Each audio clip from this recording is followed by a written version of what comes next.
Praise the lord. ప్రభువైన యేసు క్రీస్తు నామములో మీ అందరికీ ఉదయకాలపు శుభాలు తెలియజేయుచున్నాను.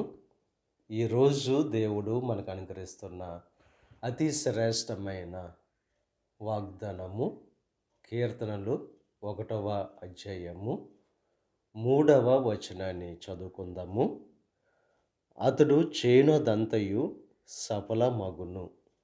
ఈరోజు దేవుడు వాగ్దానం చేస్తున్నారు, మీరు చేసేదంతా కూడా సఫలం చేస్తానని చెప్పి.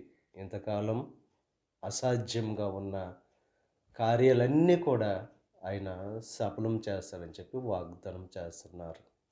ఎప్పుడంటే దేవుని యొక్క వాక్యాన్ని మనం ధ్యానిస్తూ ఉన్నప్పుడు ఆ వాక్యం మన కార్యాన్ని ఏ రీతిగా సఫలం చేసుకోవాలో ఒక ఆలోచన